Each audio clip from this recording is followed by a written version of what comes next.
We're back to the Neil Haley Show on the Total Celebrity segment. I'm excited to welcome the program from CNN's The Wonderlist, Bill Weir. Bill, thanks for calling. I was talking to you off air of how much I enjoy your show. It is so great for education, and it's also fantastic to see these amazing places you travel to. It's got to be a wonderful job. You talked about it in season 1, then season 2 blew me away, and now we're ready for season 3. Yeah, I appreciate the kind words, Neil. Yeah, I know. My only explanation is that I must have been a kind giraffe in a previous life. I don't know how else I get a gig this good. But it's been so gratifying, and I've been bouncing around doing some breaking news recently, did the last couple of hurricanes, but this is a sort of a different sort of cinematic, immersive storytelling. I really can't wait to finally share this season.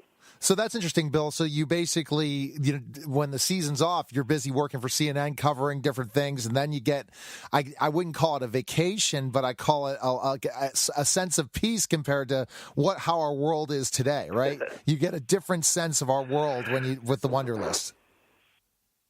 Exactly, yeah. So, for example, for those who haven't seen the show, the concept is that I've got this little girl who's going to turn my age in the year 2050, so I wonder how many elephants will be left on the glaciers in the Alps, how many unspoiled islands, and we go around and try to find just really strong stories that speak to larger themes about where we are as a human race on this planet, and we start off Saturday night with this great love story of a couple who met late in life, both that made money in the outdoor outfitting, founder of North Face, CEO of Patagonia. They come together, and they were rich beyond most of our wildest dreams, but just weren't happy and really concerned about how we're burning through natural resources on this planet. So they started buying up as much land as they possibly could in Chile and Argentina with the hope of creating a national park system. And you would think that people would be grateful for that, but the neighbors despise them for it, and we're deeply suspicious of their motives. So it's an interesting look into the ethics of saving chunks of wilderness, how important they are to us. And that's just one sample of where we're headed this year. Wow. And it's interesting because that's the big thing. Like you showed us last year, one of the episodes I really enjoyed was Cuba, because again, we would never have thought that Cuba would, the thought process of the people in Cuba. You think, okay, now we're going to go to capitalism. Right. We're going to do all these different things. And you saw so many people that were just happy with their everyday life. And then and that's the specific thing is we in the United States and the Western world, we have a specific desire for money, power, and we are under 1,000 times more stress than most of the world. Right, Bill? That's the kind of stuff you're trying to show people. Yeah. Yeah, exactly. I've been lucky to fill a couple different passports, and the perspective you get when you travel around the world and understand why certain societies are more content than others, what their priorities are, how they organize themselves. And I really believe that if Americans were as fortunate as I am to just go to 10 countries, we'd have a very different foreign policy, a different domestic policy as to what's important to us. I went down to Cuba as a kid of the Cold War with a certain set of preconceived notions that they couldn't wait to turn into, Cabo San Lucas, and it wasn't the case. They're fiercely proud of the system, as broken as it is. But as a lot of these places become much more popular and everybody wants to go to Machu Picchu, everybody wants to go to Havana, and those. And my hope is that with the show is to take you there and show you that all of our choices add up, in big ways, and can alter these places fundamentally. So maybe we tread a little bit lighter if we can, and we go into these places with a little more curiosity about, the guy behind the bar. What was he doing before we showed up, and what side of life, what lessons could he teach us that we wouldn't otherwise learn? And I think one of the things, and I remember one area you covered last year about happiness, this one country that the whole goal was to be happy. And most people were happy except when they were exposed to specific things that gave us desires of pleasure, and yet they were content with what they have. That's the big key component in all this. And you're going to travel to 5 continents again on this show. You're going to be in Alaska, Egypt, Madagascar, Peru, New Zealand. It's just an absolutely great show. And I agree with you with the policy changes. I'm a fiscal conservative, but when I see specifically enough talking to people from other countries and their happiness, and yet they don't have the things that we have, Bill, in the United States, I'm blown away. I was in Bethany Beach, Delaware, talking to a student that came to the United States just to make some money, and he talked about, hey, our government takes care of everything. We don't have to worry. And that's an interesting thing, the worry level. But by showing us this entire world, we have to our United States Western world view kind of changes so dramatically. And that's what you educated me on some of the shows last year, and now I think it's continuing. Thanks. Yeah. No, you hit on that idea that the place you talked about was Bhutan, the kingdom, this little Buddhist kingdom up in the Himalayas, where they measure things by gross national happiness instead of gross national product. But when you go to places like that, or Iceland, or Vanuatu in the South Pacific, you realize, well, of course they're happy because they're surrounded by people who look and think and pray and earn just like they do. That is when human beings are most content, when you're in that sort of tribe and everyone is equal. Well, the United States is the opposite of that, and yet everyone is supposed to be equal. So I come back from those places and realize what a sort of an impossible experiment we are as a melting pot, trying to come up with policy for all different kinds of creeds and races and religions, and how noble it is, and how we have to keep working at it. But ultimately, like you say, it's a lot of times we our eyes get too big for our stomach, and we're constantly comparing our quality of life to somebody who lives next door, when ultimately the bare essentials to get us through are the basic creature comforts we need, but really it's about human connection. It's about tighter communities. It's about trusting the guy across the street. And unfortunately, the times as they are, we have to remind ourselves of that we are all in this together, regardless of national policies, your neighborhood, your office, exactly. Your Little League, those are the sweet spots of life. That regardless of whether you're in Machu Picchu or in Pittsburgh, matter the most. Yeah, that's so true. And all over the world is our show airs. And, it's interesting, Bill, when you talk about all these things, and it makes me think about the tragedies we've had with all the hurricanes and now Las Vegas. And the thing that we see most after these tragedies happen is community. That the feeling of everyone picks up and has that sense of community. But we have to have something horrible happen to us before we do that, or we just forget about everything. And you don't want that, Bill. You want more of that worldview that you're seeing in traveling to these continents and how they live different lives than we live. Look, man, our ability to adapt as human beings, and along with our opposable thumbs, that's why we're the animal that made it to the moon. We're able to shrug our shoulders after a loss and move on. We don't remember that pain. But yeah, the point of this show is sometimes you got to back up to 35,000 feet, take a look around, realize what's been gone in our lifetime, what could be gone in our children's lifetimes, not just environmentally, but socially. And so yeah, it's I guess it's my old man who used to take me backpacking and say, isn't this great? Now let me tell you all the ways human beings are going to screw it up. And so I was instilled with that sort of questioning, like how our choices, the cost of our choices when it comes to places we all agree are worth saving and are special. But it's an adventure series, and it's an exploration series. It's beautiful to look at. And I think anybody checking out for the first time is going to want to go back like you did and discover all those places we hit. All right, Bill. So, again, Saturday night, it premieres what time? 9 p.m. Eastern on Saturday night. And where's the best? 9 Eastern, yeah. And where can we find information on you, Bill, and follow you? Where can we go? Yeah, you can come troll me on Twitter at Bill Weir CNN, or on Facebook or Instagram. But I'm usually around on CNN in some form or fashion. All right, Bill. Well, thanks, Bill, for coming on the show. Appreciate it. And thank you for exposing me to such a great show for educators and also for all the world, and let me have a different perspective. So thanks for calling. Appreciate it.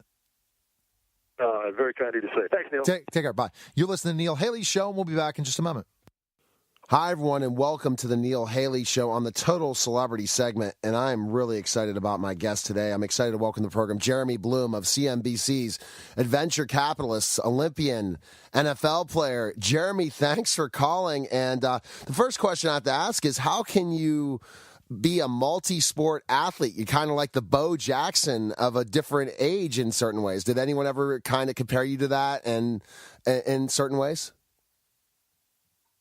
Well, Bo Jackson was my biggest hero growing up. So, I read his autobiography with my mom at like 8 years old. So, anytime that comparison would come up, I would have to pinch myself.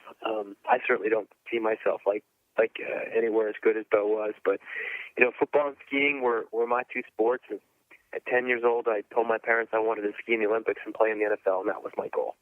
And through a lot of really good luck and great coaches, I lived out both of those lives. And reflecting on that is always a fun journey to go back in time. And then the challenge, right? After professional sports, life after. Did you think about that during your career that, hey, I got to look at life after? I talked to so many professional athletes, and that's one of the hardest, difficult things. They're so conditioned to train their bodies, to show up to events, to do certain things, and then they are back to a normal civilian schedule, and how do they handle it? I thought about that as early as 18 years old, and it was my biggest fear in sports. My biggest fear was not winning an Olympic gold medal or not making the NFL. It was, is my life going to have the same meaning after professional athletics? And that fear drove me to plant a lot of seeds. And one of those seeds led me to the Wharton Business School when I was in Philadelphia. And that was kind of when I first got my first taste of entrepreneurial life, so to say. And it was a big reason why I wanted to start a tech company. So when I left the NFL, I started a company called Integrate and had an idea and started building it. And 7 years later, we're a couple hundred employees, and I raised $40 million of venture capital, and it's a relatively big company now. So, and so my life post sports has been just as meaningful, and I think that's the thing I'm most fortunate for and thankful for, because, I have a lot of friends who, whether you have a lot of money or not, it doesn't matter. I mean, some of my friends have a lot of money and no purpose. I'd much rather have no money and a lot of purpose, and it can be really difficult. It's a subject I'm really passionate about. I do a lot for the NFL and the United States Olympic Committee in talking to current athletes and putting on seminars. And we took them to Wharton in San Francisco. That's a program with so you're right. It's a tough topic. It's hard to reinvent yourself, but it can be done, and there's certainly ways to do it. And you had that mindset early, so you had mentors that helped you. And a lot of these guys don't have those mentors. They just have people wanting to reach out and hand and want money and get money. Meaning, like, the first thing is, if a professional athlete makes X amount of money, let's all these people come and say, hey, I have a business idea. You and yourself said, well, you know what? I'm going to prepare this during my career, and that's very good. So let's talk about CNBC's Adventure Capitalists and what we should expect for season 2. So CNBC Adventure Capitalists, it's basically Shark Tank for the great outdoors. Okay. So I'm one of 3 investors on the show. The other 2 are Sean Johnson, who's an Olympic gold medalist in gymnastics, and the other one is Dhani Jones, who played 12 years in the NFL. And so we descend on the top of the mountains in Yosemite National Park, for example, and we meet entrepreneurs who are creating products for the outdoor space. And what's unique about our show is that once they give us the very brief and quick pitch, we're left to try to figure out how to use the product in that environment. And it doesn't always work out well. I mean, sometimes the products break, sometimes we hurt ourselves, sometimes they overpromise and underdeliver, and sometimes it's the opposite. And so once we're done with the product testing, then we sit in a boardroom, quote, so to say, because we're like, outside on top of a mountain, and then we try to put together a deal if we want to invest in their company. That's really cool. That's a cool idea, because now these companies have a different mindset. It's not like Shark Tank where they bring all different businesses. It's outdoors, and that's what you love, right? It's exactly right. It's all outdoors. It's all to amplify all of our experiences outdoors, whether it be on top of a mountain or whether it be in the ocean on a boat, whether it be in like a Moab, Utah environment, camping. So anyone who likes being outside or likes being in the outdoors or just enjoys meeting entrepreneurs where, sometimes putting a second and third mortgage on their home to bring their vision, to bring their baby, to bring this product to life. And you can feel their passion. And you can laugh at us as we try to figure out how to use it and then see if we can put together a deal. And the other two investors are different than you. They have different sports. They have, in a way. One, you played the NFL, but let's just look at just the specific sports in general and the mindset. Skiing was your life for a long time, Jeremy. Trust me, I'm sure. So sure. You'll be looking at more like winter outdoor opportunities, while other people might be looking at other things. So that's what's the interesting thing when they pitch you guys, right? You have different interests. Yeah, exactly right. And we have guest investors, too, on each show. So we brought guys like Vernon Davis, guys like Tony Gonzalez, guys like Brody Miller. So we tried to get a lot of different blends of points of views and opinions from people that, just because you play the same sport doesn't mean that you grew up the same way or you have the same exposure to the types of business as others. So I think there's a diverse group of investors who all come with a slightly different point of view on a deal. So, looking towards this week's show on Tuesday night, what should we expect, especially 10 p.m. Eastern, October 10th, the premiere of the second season of CNBC's Venture Capitalists?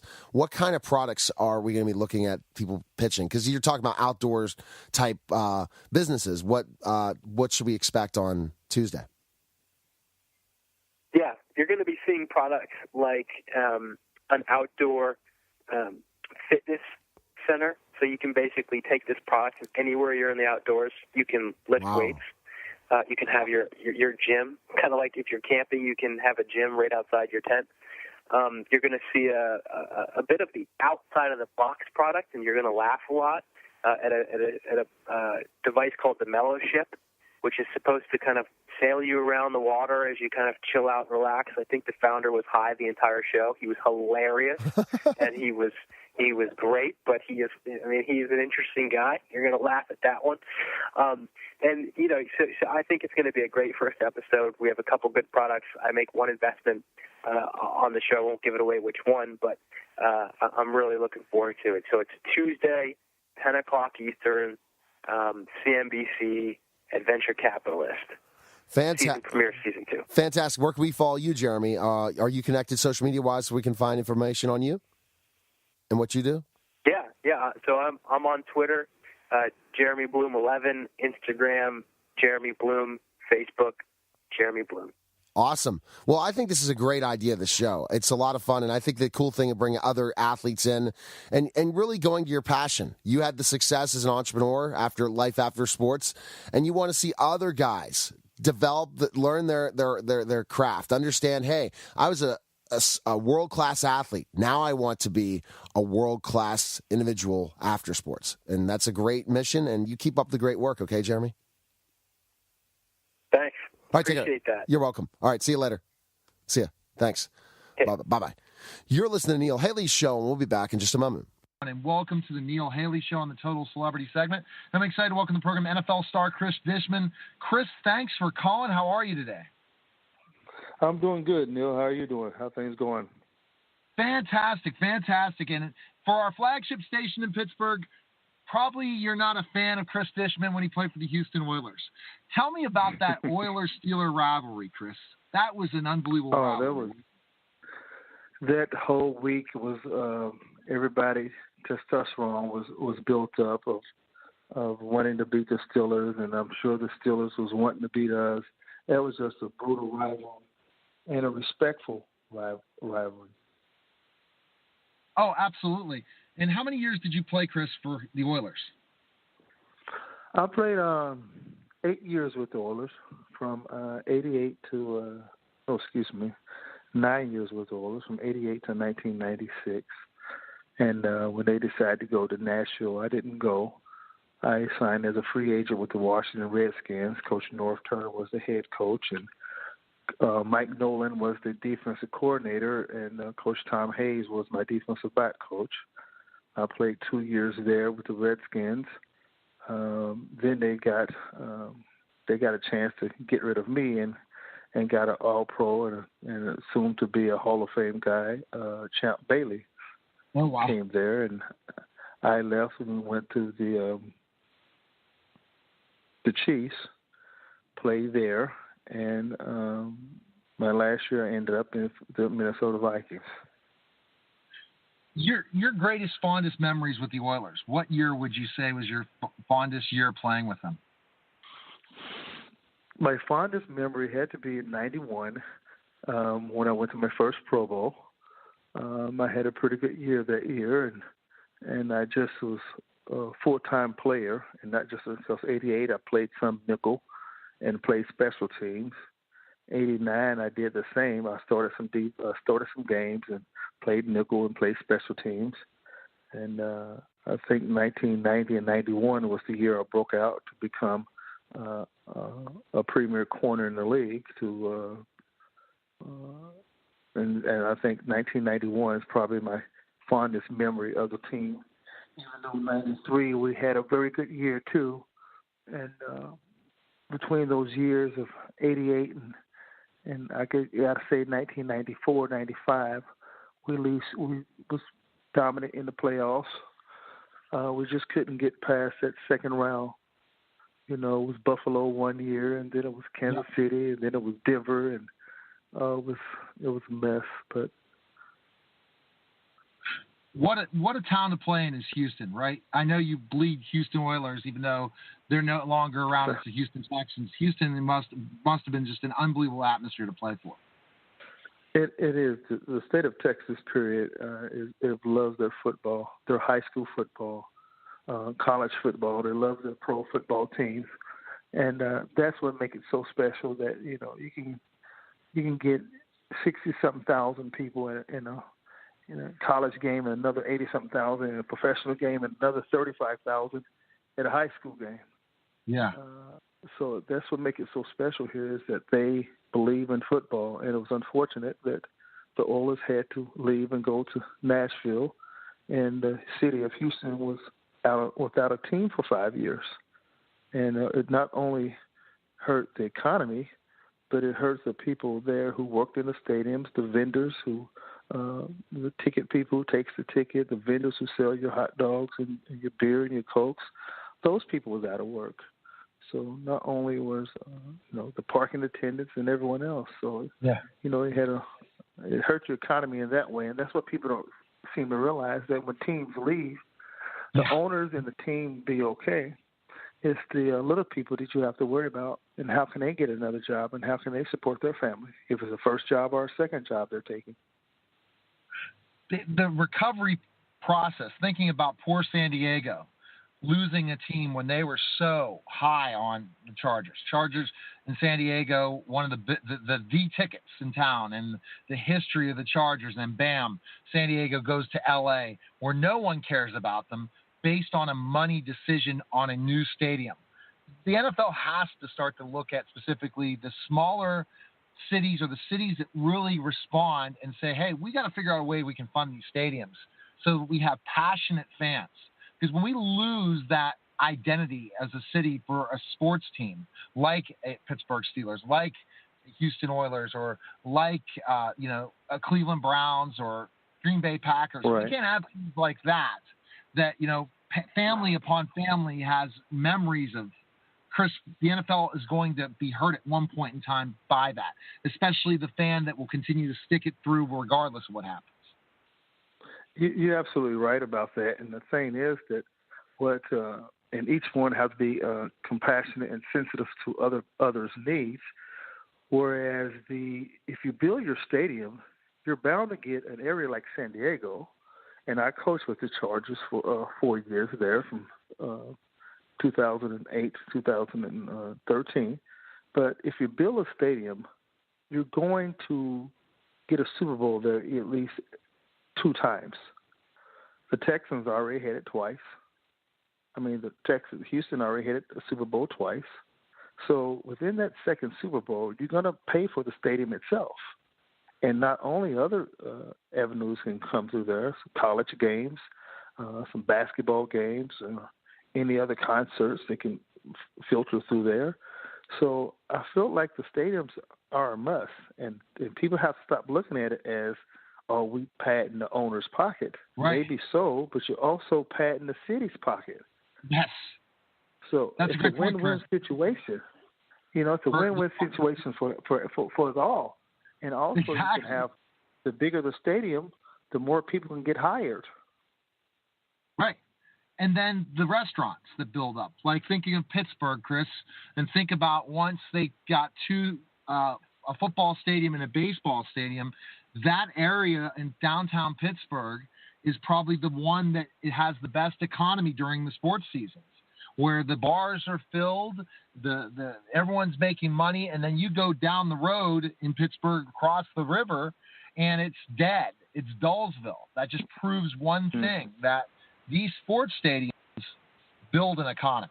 These sports stadiums keep the economy strong. And then think of the playoffs. When you make the playoffs, how much that helps the city and or host specific events. So, great point. Yeah, and that's the thing is everyone just has to be satisfied with what they get and say, okay, he's going to get this, I'm going to get this, he's going to get that, and be satisfied with what your share is and move on. And not stop looking at what someone else is going to get. Look at what you're going to get, and if you're happy with it, move on with it. All right, Cris, let's jump right to specifically life after football and some of your passions right now. One reason I reached out to you on Facebook was I saw you are definitely doing some things life after football, and you really are speaking highly and helping other people. So tell us what you're currently doing and what your latest project is. Well, this summer I did a GOAT DB skills camp. My good friend and former Boilermaker, Rod Woodson, came down to help me out. Wow. A good friend of mine is Daryl Green, who I play with at the Redskins. He came down, and Deion Sanders. Oh, wow. We hosted about 84 kids in the Houston area in Shadow Creek in Pearland, Texas.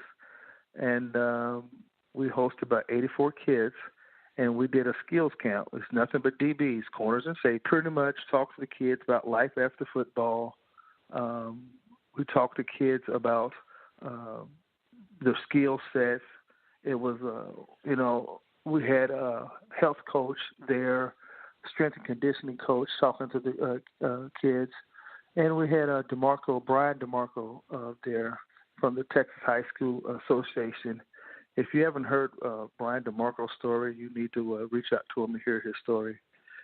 He played with the Jacksonville Jaguars, offensive lineman, and he have a story that I think everyone needs to hear, and that gives you a new perspective on the game of football, and gives you a new perspective of what football do to individuals who play it, or sports in general. Of the drive, of the motivation, and to keep going and never give up. And you don't hear, as the old cliche, I didn't hear no whistle. You keep going till the whistle's totally blown. Hearing his story is very touching, and you can relate to it as anyone, no matter if you're black, white, no matter what your religion is, you can relate to a story like that. And he talks to the kids, and I'm telling about it was 80-something kids in there, and about Bo McDowell also came, and it was like after he got through talking to the kids, his speech alone just was so moving. Daryl Green talked to him, and Deion and Rod talked to the kids. It's a moving thing to see those kids react to a Brian story like that. Wow. And that's the kind of thing we need, Cris, is we need to teach these young kids today. It's great you can get to the NFL, but life after. And that's a concern I have of lots of professional athletes is, Cris, that they're constantly being training and being led. And then when it's time for their life to begin after football or after a sport, it's very difficult for them to transition. And you're trying to teach these young kids now that that's going to be a challenge, and that you got to prepare yourself, regardless if you play college football or wherever, that there's going to be a life when you're not playing sports anymore, and you better figure out what that's going to be. You're absolutely right, and they have to figure it out. And sometimes you can all of a sudden be playing football, and all of a sudden you get hurt, and now your career's over, and you got to figure out, wow, what I'm going to do next? What's going to happen next? And you have to figure out very fast because, as you know, the world don't wait on nobody. Things are constantly moving, and you have to figure it out fast and be prayerful and believe in the Lord above and do what you're supposed to be doing if you have a family, to take care of your family. Are you going to do the camp again next year, Cris? The one you did this year? Yes, I will be doing it. I am going to do it again next year. We're talking about expanding.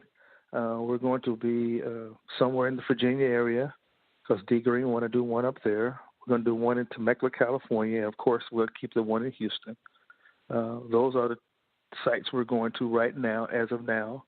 Those guys, you just saw Rod and Daryl and D. Green. You just saw them out there coaching the kids, and they just had a blast of coaching and giving kids technique. And I know the kids had fun, but we as coaches, we as players and coaches had a great time of giving our services back to those kids. It was more for us than it was for them, even though they think it was for them.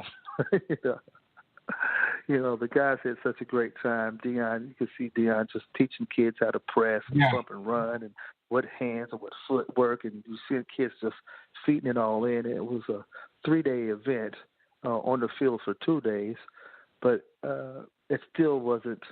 We could have had a week-long event, and just the power of the event was very special. And I just thank God I was able to pull it off and was able to get those guys to come and help. So it's great your expansion. It was. To be able to expand to more places. That's fantastic. So exciting. Yes. What else are you doing, Cris? Not just the camp. What else? Well, I was coaching last year, and right now I was not unable to get any employment. So right now I'm spending time with my kids, and my mom and my dad's 87, and my mom's 83, and I just left out of Louisville, Kentucky, spending a lot of time with them. And I'm just going around to different football games and keep my networking available so that I can get a job next year and be able to coach. Coaching is my passion. That's something I wanted to do. When I retired in 2000, I took some years off and followed the rodeo circuit and did cutting competition and stuff like that. In 2005, I got back into coaching. 2005, I was with the Berlin Thunder, NFL Europe, and that's where I got my coaching bug. And I went from NFL Europe to Menlo College, Division III school there in the Bay Area. And then 2008 to 2012, 2013, I was with the Chargers. And then from 13 and 14, I volunteered at Baylor and got on full time in late 14 until now, until last year, and was let go. Matt Rule came in with his guys and was let go from there. And now I'm just trying to get myself back into the coaching world because that's my passion. That's what I want to do. Oh, great. No matter if it's high school, college, or pros. That's great. And so I didn't know about the whole Baylor career coaching there, and seeing you really saw some growth of that Baylor college football team, the level of how they became really good. You were there when they were at a peak for sure. So you've seen some exciting times in different sports for sure. From being with the Chargers to Baylor, and as a coach. Yes, that's the thing with the San Diego. I was so sad to see the Chargers leave and go to Los Angeles. That team belongs in San Diego. Yes. A lot of people in that area eat, die, breathe San Diego with the Chargers, just like with the Pittsburgh area. They eat, live, and die with the Steelers. So just think if the Steelers so happen, and which I know the Rooney family would never do. Okay. Yeah. Just say if the Steelers family would just all of a sudden the Steelers organization up and leave and go somewhere else. How heartbreaking a lot of fans would be. So that's one of those scary things that can happen, but you don't want to see it happen. Exactly. All right, Cris, best place we can find information on you, connect with you about your camps and different things like that. Where can we go?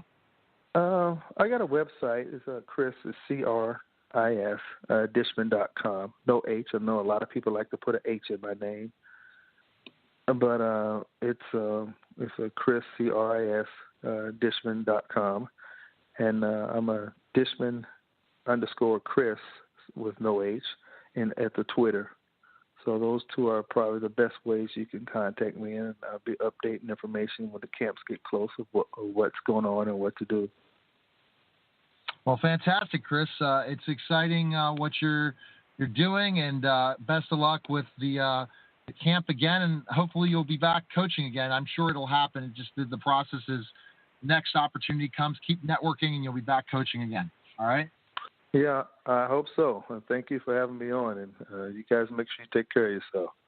All right, thanks, Cris. Take care. The Neil Haley Show on the Total Celebrity segment. I'm excited to welcome to the program comedian Gary Owen. Gary, thanks for calling. How are you? Hey, good morning. How are you? Fantastic, Gary. Now tell me, did you always want to be a comedian when you grew up? Was that something that you said to yourself, this is something I want to do? That's all I wanted to do. And I know this sounds like I'm lying, but I remember sitting in class in high school, and they was talking about taking the ACT and the SAT. Okay. And I remember in the back of my mind going, I don't need this. I'm going to be a comedian. Did you end up going to college, Gary? And you were thinking about taking the ACT or SAT? I never took it. Never took it. Did you? So never. So you made the right choice. I'm sure that your teachers are so proud of you now, right, Gary? Yeah. Well, they don't want me coming to speak to the kids. You don't need this. So You're fine, guys. High school diplomas. You don't even need that to be a comedian.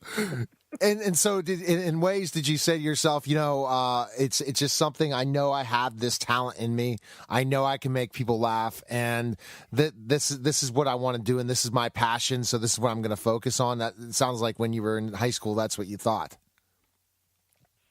Yeah. I mean, it really is. It's crazy. Like, I just knew it. I knew it. I visualized it as a kid. I visualized it in high school, and I was like, I'm going to be a stand-up. That's all I want to be. And I joined the military after high school, but the reason I joined the military was I grew up in a small town in Ohio, and I was like, this can get me out of small town Ohio, and the first chance I get a chance to get stationed in California, I'm going to take it, and then I can start going to L.A. And that's what I was doing. Yeah. Like, I got to San Diego. This is a true story. I got to San Diego, got stationed out there, and my first day in San Diego, and I'm showing my age, I got the phone book, and I was looking up comedy clubs, and I called this place called the Comic Castle. And I said, hey, man, what's up? You got open mic? And the guy was like, let me check. And he got back on the phone. He was like, I can't find it. What would it be under? I was like, open mic. It was a comic book store. I thought I was calling a comedy club. And the guy was looking for a comic book called Open Mic. Oh, my gosh. So you didn't make the right call at first, but yeah. Go ahead. But what he did, he got me the phone number to a comedy club in San Diego, and I called it, and that's when I started going on stage. Wow. And what would you say? It's your stage presence. You said to yourself, you know what? This is what I want to do. So when you get out there and you first do stand-up, what advice would you offer other stand-ups so that you can stay the test of time like you have so far, Gary? You continue to be a comedian. You continue to be a stand-up. You do other things as well. What recommendations would you give these comedians to say, hey, I'm going to try this? Just know your first time on stage is probably not going to go how you think. And especially your first couple times on stage, just know if you get big laughs, you're probably not as funny and you're probably not as good as you think you are. And then the same token, if you don't do well, you're probably not as bad as you think you are if you don't get the laugh. So you got to temper it. And then eventually getting on stage, you find your voice. And I can't explain it. It just happens. You're on stage one day and you realize, oh, this is who I am. This is what I'm about on stage. Your mannerisms will start to come out, and your movement, and then you'll find out what your voice is.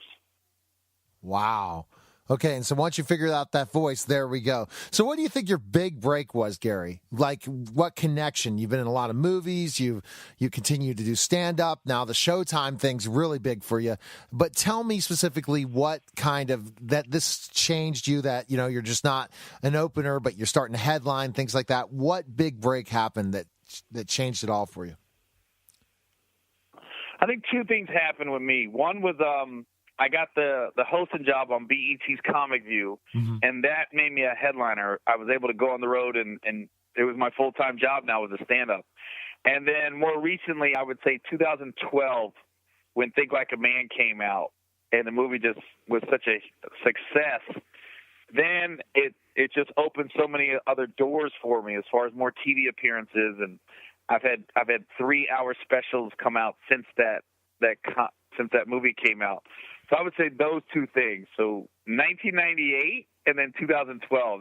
That's a big window, but I think those are the two biggest.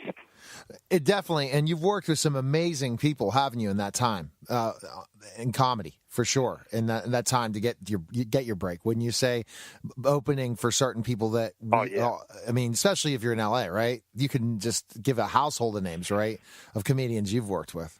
Yeah, well, it's funny, like, some of the movies I've been in, like, one that pops out, the first movie I ever did was called Held Up with Jamie Foxx. Uh-huh. And this was before Jamie had won an Oscar or done Any Given Sunday.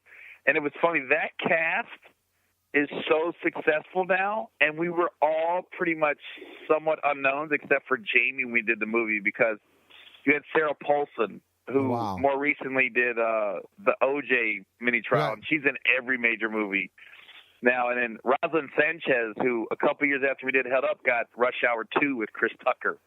And she's a huge Latino star. And then Nia Long's taken off. And Barry Corbin. And it's just, I guess I say myself, but there were so many like big actors in that movie. And we were all just young and didn't know what was going on back then.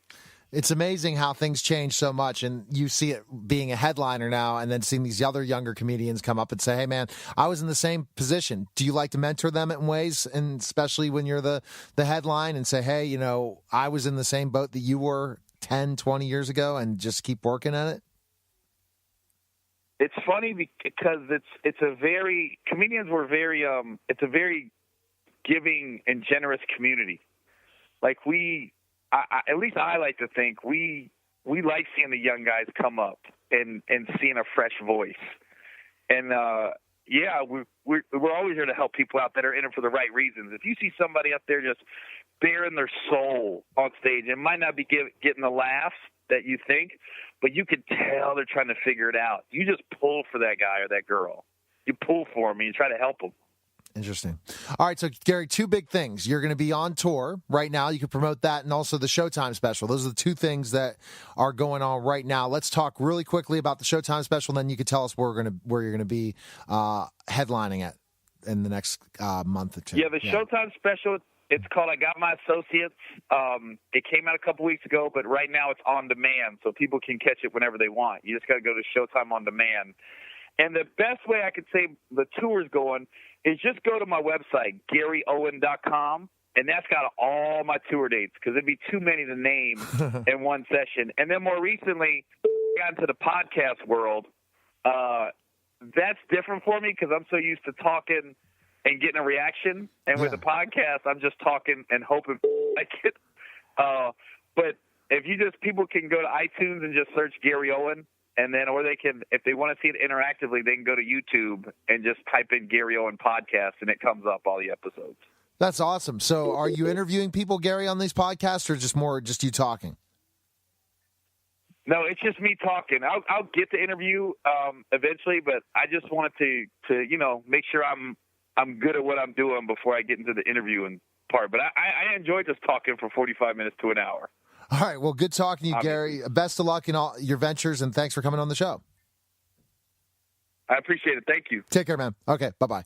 You're listening to Neil Haley's show. We'll be back in just a moment.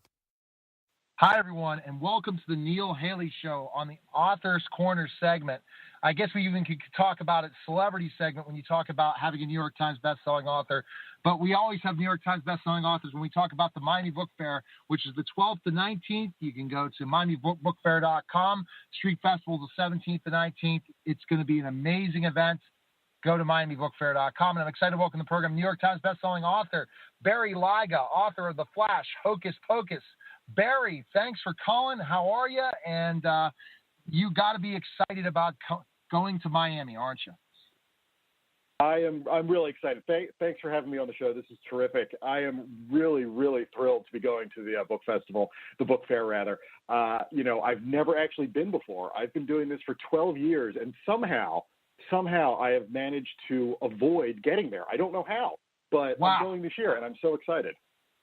So Barry, I want to know your story because, again, with the Flash and all that stuff of writing it, tell us your writing journey to where you are today, especially if you've not attended the book festival, how that's developed to where you are today. It's appropriate that we would talk about this just a day or so after The Flash actually hit stores, because this all started for me with comic books when I was a kid. I mean, when I was given the opportunity to write this book, I was thrilled because I'm not just a fan of the show, but I've been a fan of the comic book probably for 40 years. And, some of the first things I read as a child were comic books. And so that started this love of storytelling for me when I was a kid. And I always wanted to just tell stories. I was always telling stories to people, always writing stories. And I couldn't draw, and I still can't draw a straight line to save my life.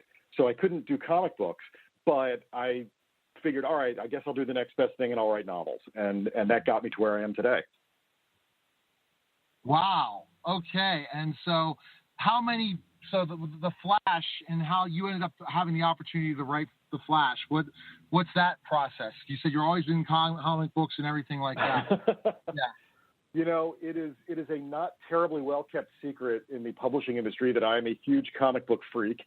And so what happened was I just got a phone call one day from the folks at Abrams who are publishing the book, and they said, hey, we have just made a deal with Warner Brothers to do novels based on the Flash TV show. And I said, I'm in. And they said, we haven't even asked you yet. I said, doesn't matter, I'm in. And I said, how much do I have to pay you to do this? And they said, no, we'll pay you. That's okay. But I just wanted to jump in right away, and I was just excited. And they told me, look, we want to do 3 books. We want it to be really fun. We want it to be cool and interesting. And I said, look, I've been wanting to write this character as long as I can remember. I am ready. Just put me in, coach. And so that's how it happened. And the television show, so some people might not know, a lot of times the book comes before the TV show, but the TV show came before the book. And that's a different process. So the CW and the Flash, the idea, why did the book come afterwards based on the show and everything? Do you have any idea why that was? No, I mean, I don't know much about the sort of behind the scenes stuff. I mean, the show is based on the comic, and then the book is based on the show, which is based on the comic. So, it's this wonderful thing where we live in this amazing time. If you had told me when I was 12 years old we would be living in this age, I wouldn't have believed you. But we live in this time now where these characters that have been around for so many years now are reaching this really broad audience, and there's all this room now for different interpretations and different visions. And it's a lot of fun to get to play with that, to get to see the character on TV and then sit down at my computer and write the character and then go to the comic book store and see the character there. It's really cool. It seems like it's really cool, and it's exciting for sure, involving the Flash. And you were a fan before writing the books, but how much did you kind of really connect with your fans once you wrote the books to keep up what's going on with the television series as well, to be kind of a liaison promoter of the Flash? Would you say that you kind of, once you took on that role, you said, I'm going to really get involved and connect with a lot of the fans even before the first book was out, and look how social media is now, and that real connectivity of what's going on with the TV show and the books? I mean, when I got to announce that I would be writing the trilogy, it was really, it's sort of incredibly heartwarming to see this response online on social media. A lot of people who have been reading my books for years know how into comic books I am and how much I love comic books. And they sort of knew what this meant to me without me even having to say it. I just said, oh, guess what? I'm writing this book. And people immediately, there was this sort of outpouring of, oh my God, that's so great. You must be so happy. And that was really terrific. I've been a fan of the show from day one. I was there the day it aired. I was really excited. Like I said, I've loved this character for such a long time. And so, yeah, I mean, I always want to be part of the fandom, and I always want to be involved in that fandom. You know, there's a line there where you don't want people to think that you have anything to do with the show. I have nothing to do with the show at all. And you know, I learn what happens on the show just like everybody else. I tune in on Tuesday nights and I turn on the TV and I find out what happens just like everybody else. And that's how I want it. That's how I don't want to know in advance. I don't want spoilers. I want to watch the show with everybody else and be surprised and delighted just like everyone else. That's fantastic. And in that process, and then your fans develop. Now you have this fandom of people that love the TV show that just hop right into the books, it sounds like, right? And they're wanting to know how this writing process for this 3-book series. So is that an interesting part of it as well? The fans that are just the fans of the comic, fans of the TV show, and how they flock to being fans of the book as well? Yeah, I mean, like I said, the book just came out, so I'm still waiting. I'm still looking for that for the response. I mean, people haven't had time to read it yet, because it just came out. But I'm so excited in the next week or so, now that it's out there, that people will be saying, I read this, and I saw that little reference you put in there, and that little Easter egg, and those little details that fans love to look for in the background. I'm really looking forward to people finding those things and hopefully chuckling over them and enjoying them. And then just as the story expands with the second book and the third book, just letting people into this little corner of the universe that I've got, that I'm building up, and seeing what they think.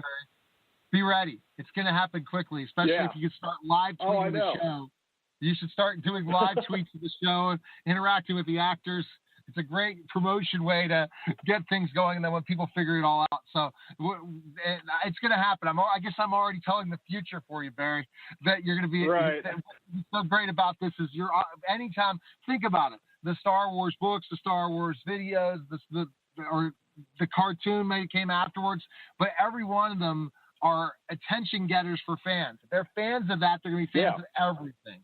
And so get ready. I don't know. You better, after Miami, look out, or be even once a couple weeks in, and you're going to say to yourself, pinch yourself and say, okay, now here's where it comes. They're going to start asking questions. And do you think these stories, because they're different than the TV show, what will happen with these stories at one point in time? Do you see those becoming a movie themselves, maybe? Is there a possibility? Oh my God! Wow, that would be beyond my wildest dreams. I have not even allowed myself to go there in my imagination until you just said it. That would be phenomenal. Big, Barry. Think big. Yeah. Well, I've been so focused on the books and just trying to get them right and to nail them, that I haven't really allowed myself to think much beyond that. Obviously, if something like that were to happen, I would be beyond thrilled. That would be a real kick. I sat down and I said, pretend I'm never going to get my hands on this character ever again in my life. What is the one story I want to tell? And just tell it, and go crazy with it. And hopefully people respond to it. And hey, if somebody wants to say, hey, let's make this a movie or whatever, I'll be the first guy in line to buy a ticket, man, because that would be awesome. You see a lot of opportunities when you had your other books for New York Times bestselling, that you're going to have the opportunity to do a lot of events involving the Flash at one point in time. It's going to be a great branding for you, and another branding of where you've transitioned an author to this level, and it's going to be exciting. You better be ready, because again, I believe that we are in a phase, because of how words are becoming more and more popular again. Think of it like, let's say, the 80s. We really didn't have any. People hated writing, writing to people. But once social media, the email, internet, people read a lot. So books have really gotten back its popularity. And especially ones I was just going to say, everybody writes now. Everybody reads now, and everybody is a storyteller. People, even if what you're doing is putting up a string of pictures on Instagram, you're telling a story. You're telling the story of your life. It's not a mistake that they call it Instagram stories or Snapchat stories. that's what you're doing. And I think there's this real thirst out there for these kind of sort of, mythic stories, these legendary characters, these iconic characters. And I think that's what's attracting people. And yeah, I am looking forward to the response to it. I can't wait to be in Miami and see the hordes as they come. And it's going to be terrific. And that's a great point. How many Flash fans have reached out to you now because they cannot wait to read your book that are going to be coming to Miami? Because that's just such a great place. Have you seen that response starting to come? I think there's going to be a lot of them. I mean, I think now we're about 6 weeks out from the show, and I think now programming's being posted and people are talking about it and getting excited about it and making their plans, and I think it's going to be terrific. And I can't wait. I'm going to be there with my partner in crime, Joe Whitmore, who's writing the Supergirl books based on the Supergirl TV show. And we're going to be there together, and it's just going to be a blast. That's awesome. Okay, so even the Supergirl too. So great setup. But here's my one tip, Barry. I know you're going to have this great PR team and great social media team, but really make the connection once the fans to start connecting and you interacting, live tweeting. Telling you, live tweet some of the show just to be a fan of it, and then people are going to see your profile, and that's going to help you sell books. I'm telling you. So extra. I agree with you. It's funny because my wife will tell you I'm a terrible live tweeter. I have to get better at it. I'm working on it. I always get so caught up in whatever it is that I'm watching that I forget to tweet it. I start off really strong, and then about halfway through I forget because I'm so caught up in whatever it is I'm doing. So I'm learning. I'm getting better at that. What you need to do is you need to write it down and go live tweet the West Coast show. And then, Barry, you're That's what I should do. See, there you go. That's what I should do. You're right. I should just wait until the West Coast for you to do it then. Just have them on a pen and paper ready to go. And you're hitting them up in the interaction. It's just amazing the way the power of social media. And I'm excited for you and this opportunity with the Flash. And you're a great guy. And I'm hoping what my prediction is going to come true for you. But where can people everyone knows they can purchase the book anywhere. You're talking about the Flash CW. It's going to be available anywhere. But where can we follow you and learn more about you, Barry? Where can we go? You can find me on Twitter. I am at Barry Lyga. I'm on Facebook. Again, it's facebook.com/Barry Lyga. You can go to my website, barrylyga.com. I made it easy. I have a pretty unique name, and you just punch that name into pretty much anything, and you'll find me. You're hitting it up. Good luck. Good luck in the live tweeting. But a great point is just to continue to make those connections. I hope that the team says to them, this is a good idea, Barry. What we should do is have you go ahead and send books to the cast. That's another opportunity. Photo ops. I hope that they got that PR ideas going, because the more the connection of the CW and the Flash and your book, the more success it's going to have. So best of luck. Yeah, they've got a pretty good publicity team. I think they've got it covered. So that's good. Let's hope so. If not, you just always I'm sure you have ideas as well. So good talking to you, Barry, and best of luck. Thanks a lot, Neil. Okay. All right. Bye-bye. Bye. You're listening to Neil Haley's show, and we'll be back.